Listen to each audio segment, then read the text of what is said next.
So, everything started basically how I wanted it to. If you remember me talking, I wanted to leave about 8:30 in the morning. So, I got up at 7, having pretty much already packed and cleaned the room. I just had to clean my desk where my computer was out, pack it up, and then clean the bathroom. So I did all that and turned in my linens and my work shirts.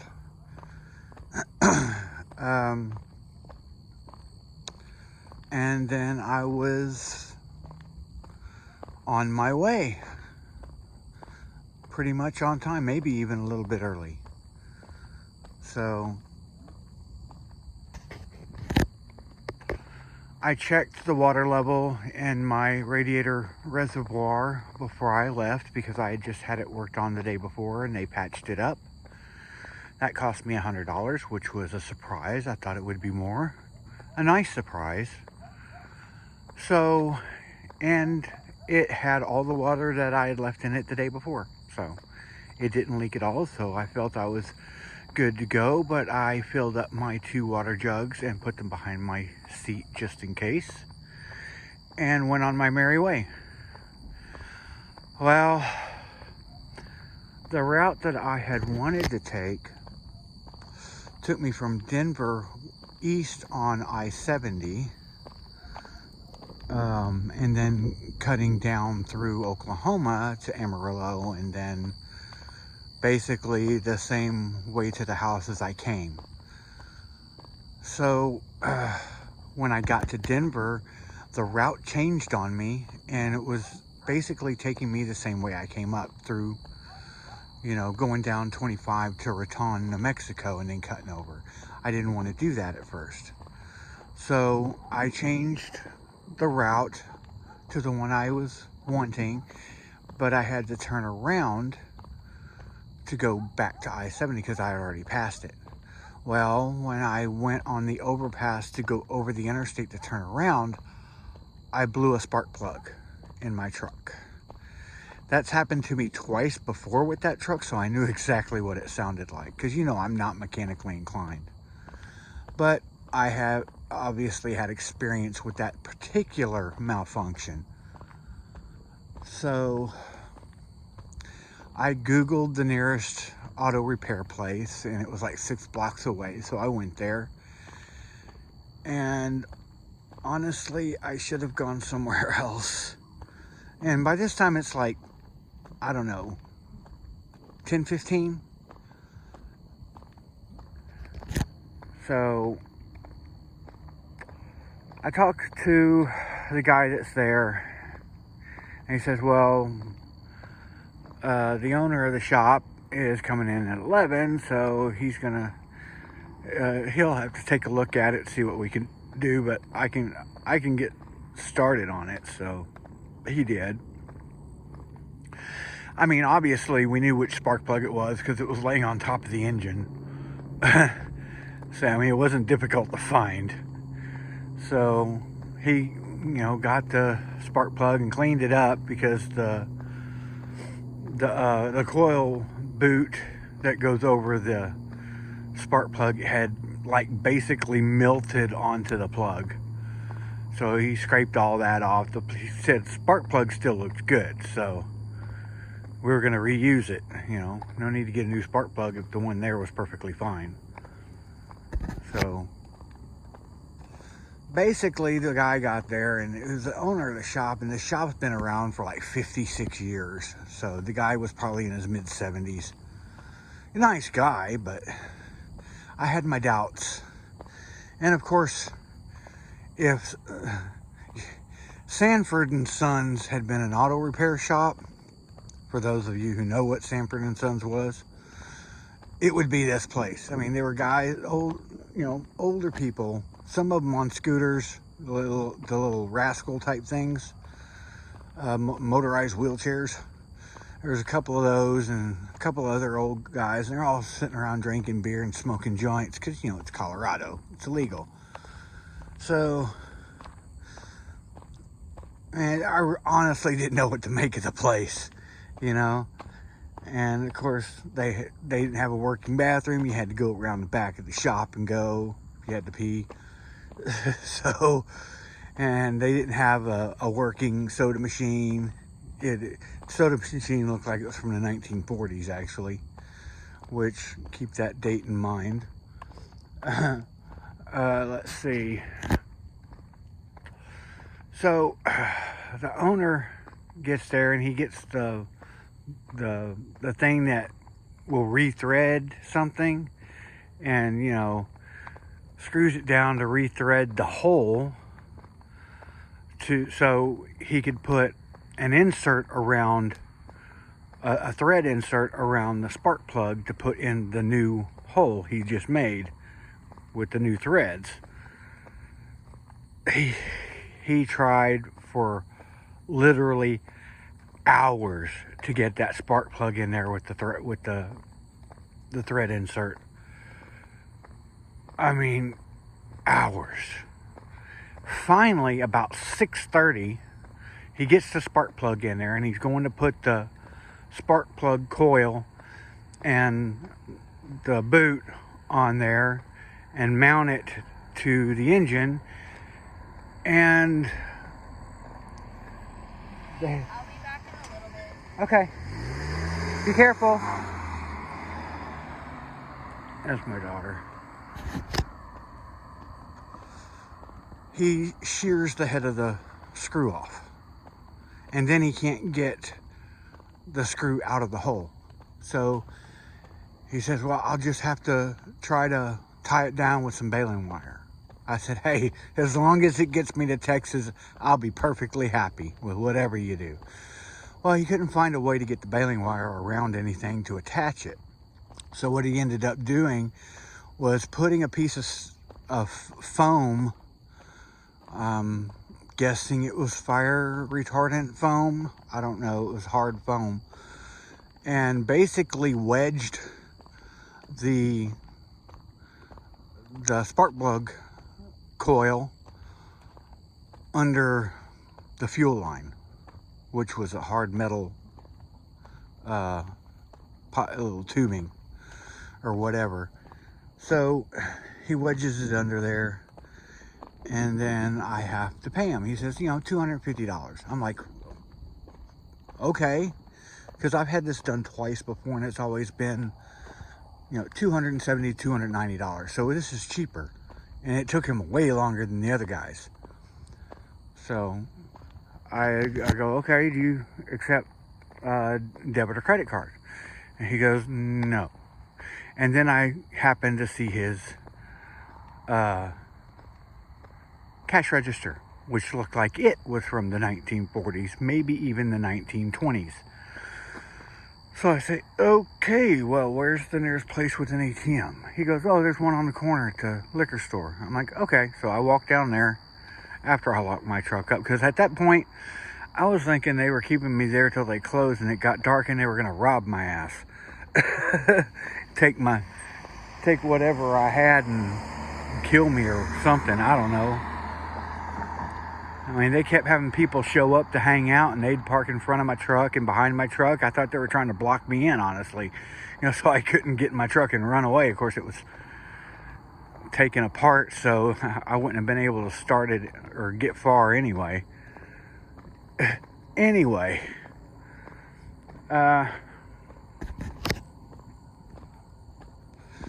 so I go to the ATM, and it'll only let me get $160 out, and then the ATM was empty.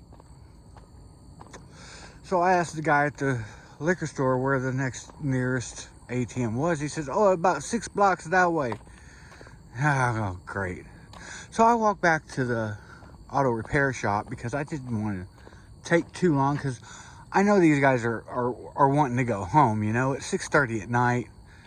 You know, they probably stayed past closing to help me because they knew I didn't have a place to be other than with my truck. You know, they understood my predicament. And so he says, go ahead and take the truck and get the money. And I said, okay, I'll be right back, I promise. You know, because I didn't want him to think I was going to run out on him and not pay my bill. Because I kept $160 in my pocket when I left. I didn't give him any yet. So I went to, it was a gas station that I pulled into when it first broke down. Got the remaining $100 and went back and gave it to him. I didn't think it was running all that hot while I was driving. You know, it kept acting like it wasn't getting good enough compression, and it didn't sound like it did before the spark plug blew. So I was trusting him on his word that it would get me back to Texas. So I gave him the money. Honestly, he took the whole $260 and didn't give me any change back. But at that point, I was like, I don't care about $10. I just want to get the hell out of here. Because I'd been up since 4 o'clock that morning, and I still had a good 15 hours to drive. And I was bound and determined I was not going to stop until I was home, whatever it took. So I got back on the road. I didn't even try. I tried to reprogram the route to take me the way I wanted to go, but it didn't even come up as an option at this point. It just had the one route and no alternatives. So I said, what the hell? Hopefully, because I was worried about the pass between Trinidad, Colorado and Raton, New Mexico. It's a really high pass. In the winter it would be a chain area, a chain up area, and I didn't know, because of the spark plug issue, I didn't want to romp on the gas too much, because I didn't want to risk blowing another spark plug or that spark plug coming back loose. So anytime I had to go up a hill, I would slow down a lot. Hold on.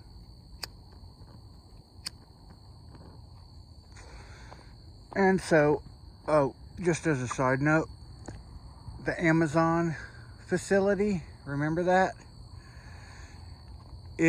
My wife was thinking it was a fulfillment center like the one I used to work in, but it's not. It is actually going to be a delivery station like I worked when I was delivering for Amazon, only they're going to be handling like heavy furniture and stuff. It's going to be a heavy items facility. So maybe I don't want to work there, you know, with my back and my shoulder. I'm going to be working in the original facility I used to work at, the one that's 4 stories tall. Anyway, I'll get more into that later at the end of my story. So back to the story. So I'm driving south on I-25. It starts raining. When I hit Pueblo, Colorado, a storm's rolling through. I'm at a gas station. I called my wife and let her know, hey, I'm okay. Because at this point, anytime I call her, she's worried I'm telling her the truck's messed up again. It's going to cost more money. So, but I said, no, I'm fine. I just wanted to let you know where I was, and it's doing okay so far. I'm just going to wait here for the storm to pass. Well, I get tired of waiting because it's going to be like hours before the storm passes, and it's not raining that hard. And you know, my windshield leaked. You know, I didn't want to get drenched, but I decided to chance it, and I just turned on the windshield wipers and went. And honestly, it rained for half the night, and my windshield did not leak one single time. It was weird. I mean, when I was driving up there, every time it would rain, I would get wet.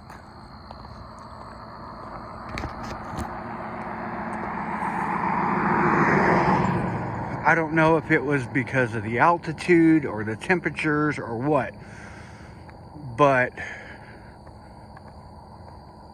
the rain did not drip on me, not once. Well, I wasn't looking a gift horse in the mouth. I took it, you know. I'm not getting wet. I'm going to keep on driving in the rain. So that was fine. So I finally get to Sweetwater, Texas, and there's a Whataburger. I haven't seen a Whataburger in 6 weeks. I stopped to get something to eat. So, and I told my wife I was going to do it, so because in Pueblo, because she didn't want me to run it as credit, or it'd be sitting there and then we'd run out of money, and then it would go through and it'd charge us an overdraft fee. And I'm not paying $30 for a hamburger, you know? So I get $20 out of the ATM and take it with me for when I do find a Whataburger, because I made the decision at that point I was going to have Whataburger before I got home. So, and she calls me and she's like, "Is everything okay? I noticed you were stopped." "Oh, I'm fine. I found a Whataburger." I'm eating. So, and then honestly, the truck didn't act up again. Still hasn't. And it's actually running a little better now than it was when I first left the auto repair place. It sounds a lot better. When I'm going around 45, 55 miles an hour, there's a little shimmy in the engine, but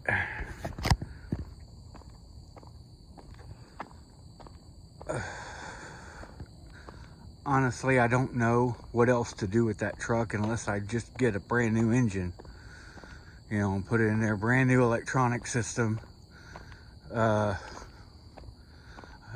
new windshield seal. There's just so much things wrong with that truck. I'm just better off getting this job and saving up a couple of $1,000s and trading it in and paying for a car outright. That way, you know, I don't have to pay full coverage insurance. I mean, if I have to have any monthly payments, I want it to be well under $100 a month for only like a year or two. That would be acceptable. But I want it to be mostly paid off when I get it. And my wife seems to think, you know, $5,000 in a trade-in will get a new used vehicle for me from somewhere. We'll see. So I get home and she's saying, "So you have an interview tomorrow?" I said, "Yes." And I was going to show her the offer that they sent me. Well, they canceled my appointment. I'm like, what the hell is going on? And I guess I was supposed to have like filled out the first part of the I-9 and take a badge photo and watch a video, or they were gonna cancel my appointment. Well, I was gonna do all that stuff this morning before I went to the appointment.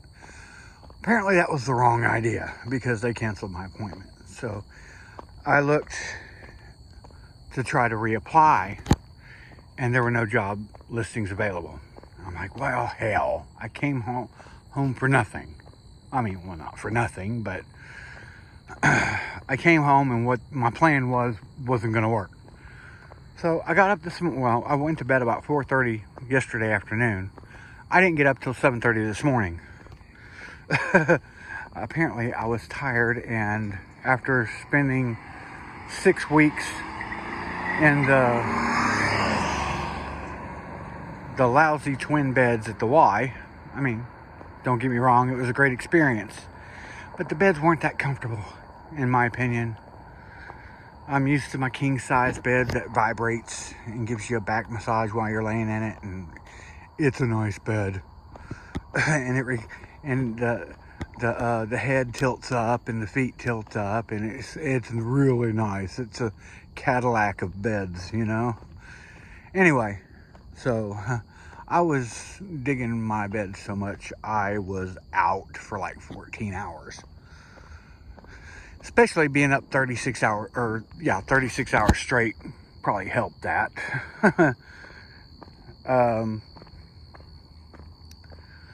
So I got up this morning and I went on the Amazon job site, and lo and behold, there's a job offering. So I apply for it. And I went ahead and took the badge photo, watched the video, and tried to fill out my I-9, but it wouldn't let me.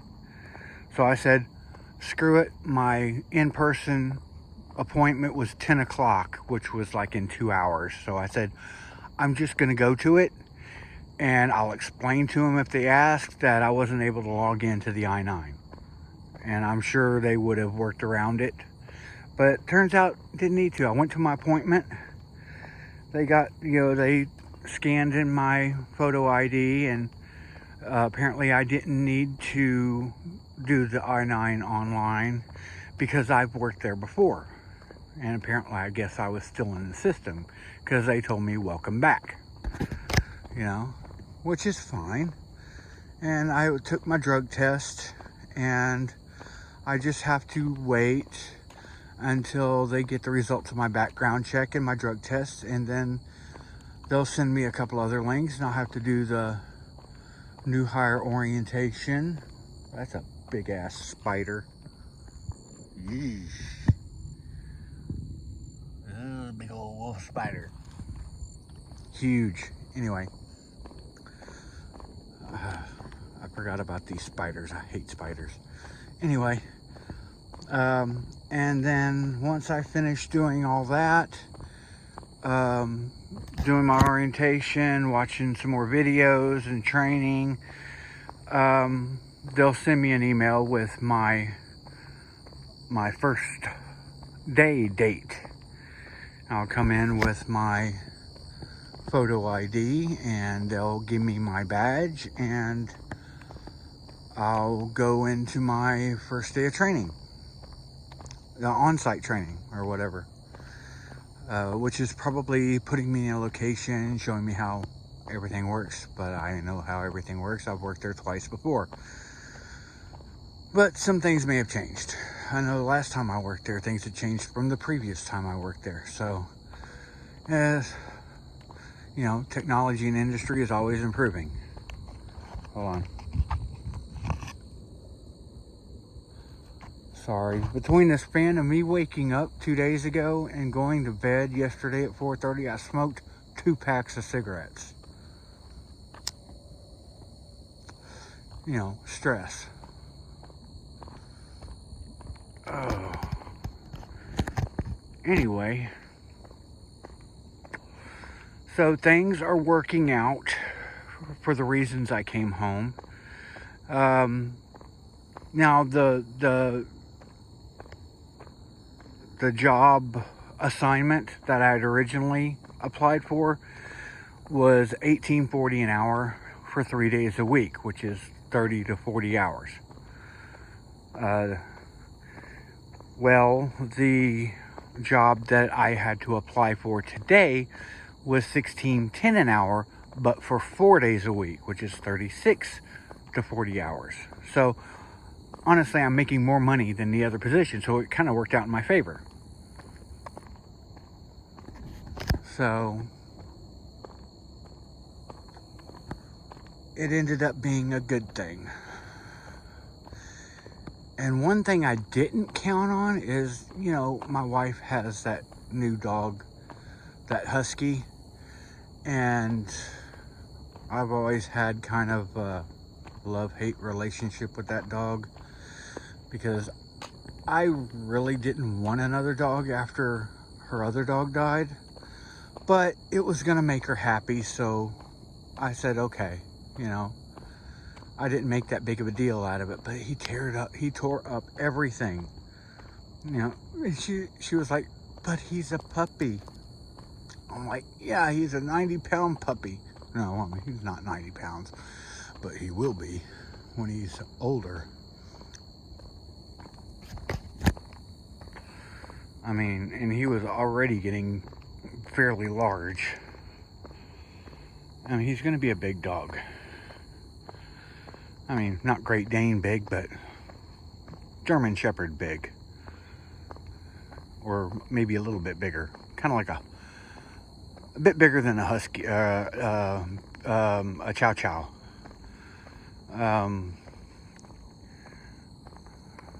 But he is part German Shepherd. He's Husky, Malamute, and Shepherd mix.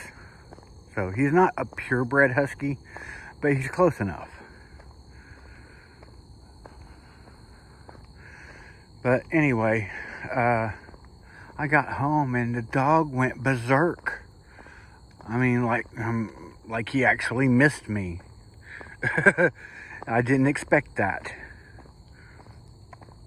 You know, you watch the videos of the guys that go on deployment in the military and they come home and they're surprising their dog and the dog goes nuts. That was him. I'm like, dude, I don't like you that much. But, you know, I just didn't expect it. You know, I guess I guess I'm part of the pack, so, you know. Anyway. Oh, spider web. That was my story coming home. So my truck basically broke down going there and coming back. It's just a shame that, you know, I had the car in the shop and the very next day when I'm leaving, it breaks down again and it's back in a shop, you know.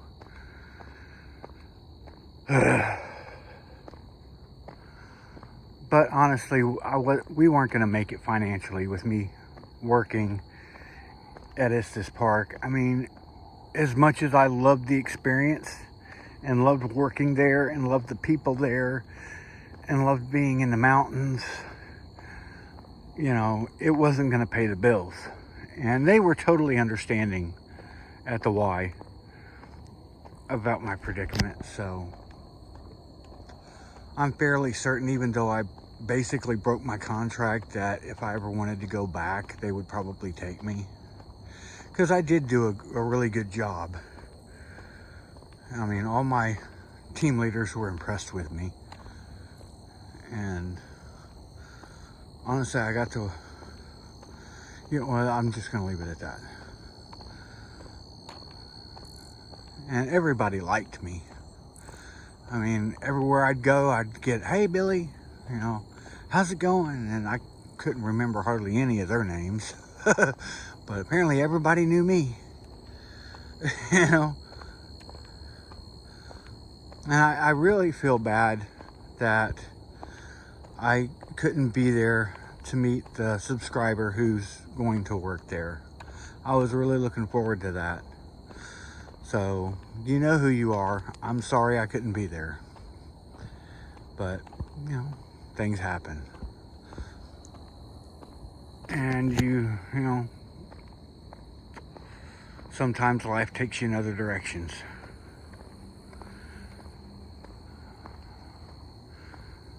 So, yeah, that's my horror story coming home.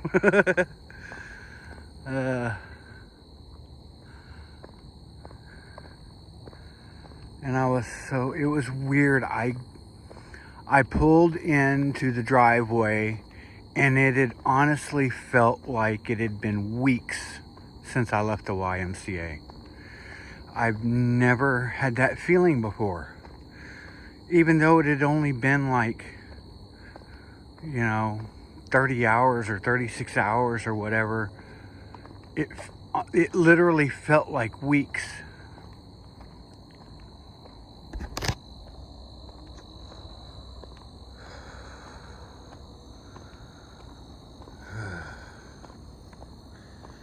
But I did, you know, I had one friend up there that I actually got I got his phone number, and he said, make sure you text me when you get home to let me know you got there all right, because he knew about the truck. And I basically told him the story, and he was like, well, goddamn spider webs, sorry, they're right at knee and shin level, and it's bugging the crap out of me. Ugh.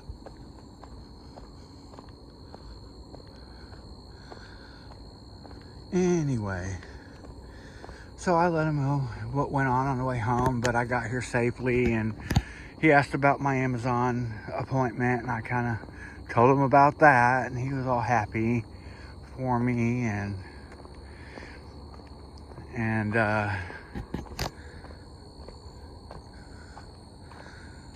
hopefully he'll watch my videos. I don't know if he actually watched any of my videos. I'll have to send him a link so he can watch them. He knows who he is. I'm not going to give out names without permission, though, but yeah.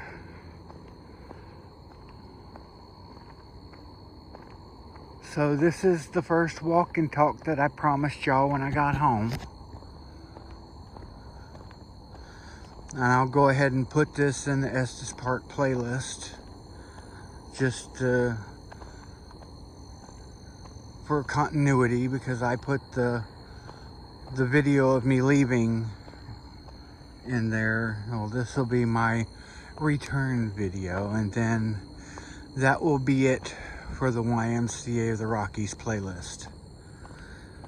And after this, I'll put all the videos in my hiking and rants and miscellaneous playlist.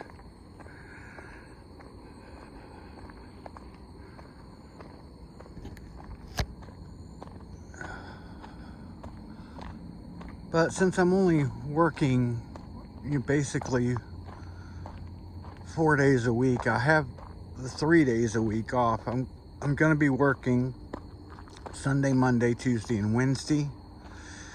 And once the mandatory overtime starts, my mandatory overtime day will be Saturday. So I'll still have Thursday and Fridays off. So that should give me enough time if I wanted to go hike, to go somewhere and hike. And making the money I'm going to be making, I could probably afford to go to further away places to hike, like state parks or something where I have to like pay a fee to get in during the day. And hopefully that will probably be after I save up enough to buy a new vehicle, because that's first on my priorities. That truck has broken down on me for the last time. I'm ready to trade it in and let it be somebody else's problem and not mine. So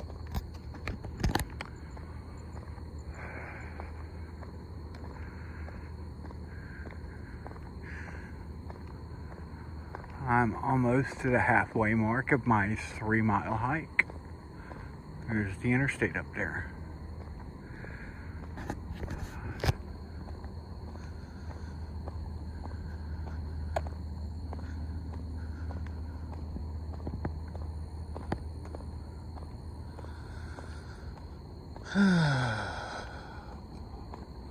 I could not believe how hot it is here in Texas.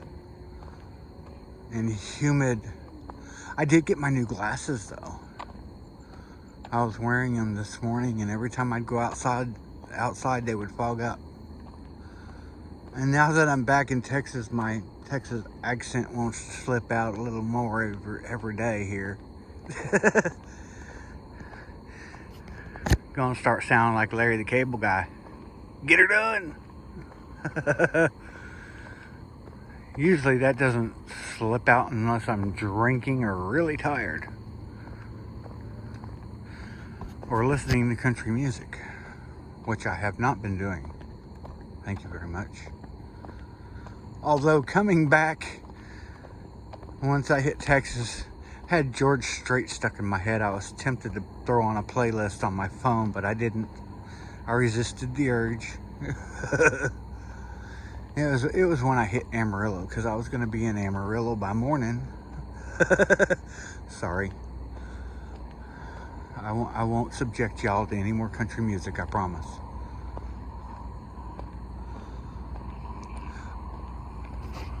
But at least I have good taste in country music. I like the old stuff.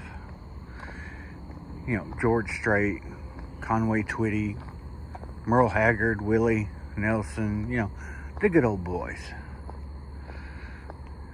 Hank Williams Jr. Yes, and even Garth Brooks. And what's the other guy? Oh, I can see his face. Randy Travis, yes. Randy Travis. But that's about as new as I get. Was it Randy Travis? Yeah.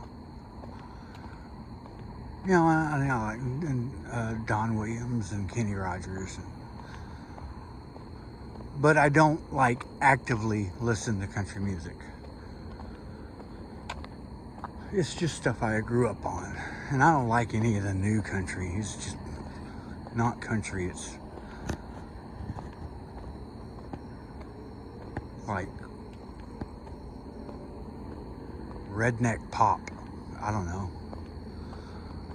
Is that a genre? Redneck pop? I just created a new genre of music.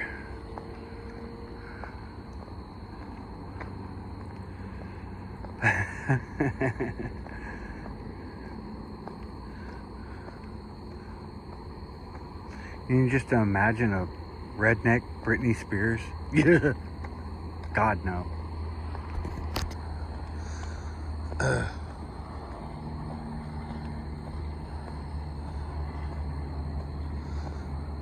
And I apologize to Britney Spears for that joke. Because I did like her on American Idol. I'm sorry. As a judge.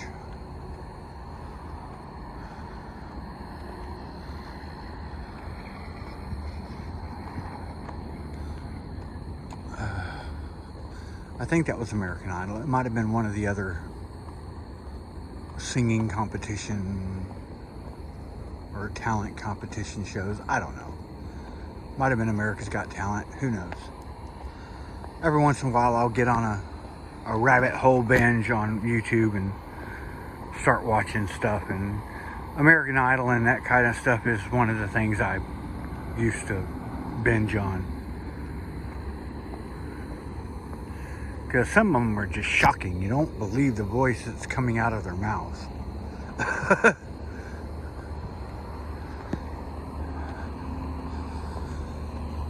Alright, well, I don't really have much of anything else to talk about.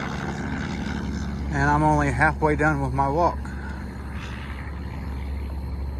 So I think I will go ahead and cut it off here. And let me turn you around.